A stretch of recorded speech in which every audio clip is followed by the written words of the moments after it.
Aujourd'hui, vous allez apprendre à faire une crème de viande et de pommes de terre incroyablement délicieuse. Pour commencer la recette, les amis, ajoutez 500 g de viande coupée en lanières. Placez dans une casserole à feu moyen et faites revenir la viande.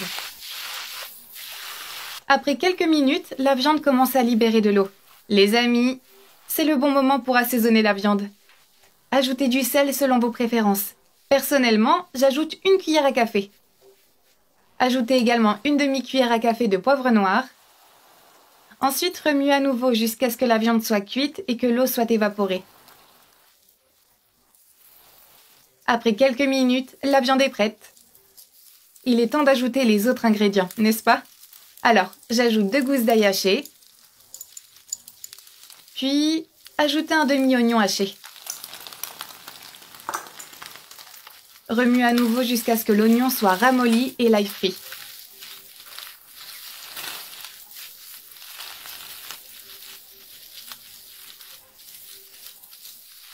Éteignez ensuite le feu, puis préparons la prochaine étape dans le mixeur.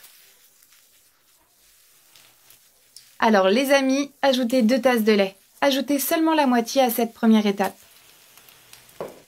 Ajoutez ensuite 5 pommes de terre moyennes, bouillies. Ajoutez aussi que la moitié des pommes de terre. Puis, vous ajoutez le reste du lait pour aider à mixer. Ouvrez le tout et écrasez bien toutes les pommes de terre. D'accord les amis?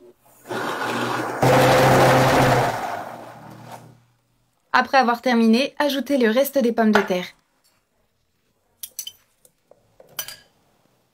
Puis enfin, 200 g de fromage à la crème.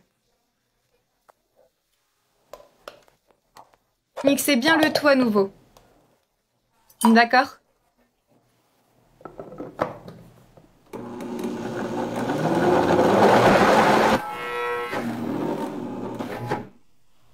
Après avoir fini et bien mixé tous les ingrédients, versez la sauce dans une casserole séparée. Cette recette est très gourmande et aussi super crémeuse, n'est-ce pas?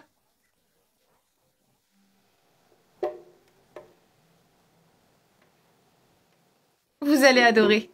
Ajoutez également la viande qui est déjà prête. Vous voyez? Remuez bien à nouveau. Allumez le feu et attendez tranquillement que la crème épaississe. La crème a déjà bien bouilli. Pour finir, j'ajoute une cuillère à café de sel. Remuez toujours le tout pour mélanger le sel et rendre la recette très savoureuse. Éteignez le feu après quelques minutes et mettez le mélange dans un plat allant au four. Versez toute la crème dans une casserole pour la mettre sur le feu.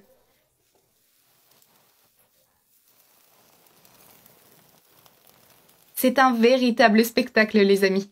Ensuite, vous allez étaler tout à l'aide d'une spatule.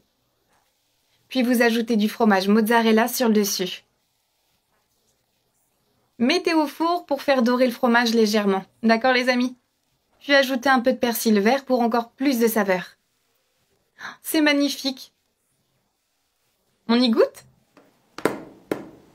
Regardez ça. Quelle recette crémeuse!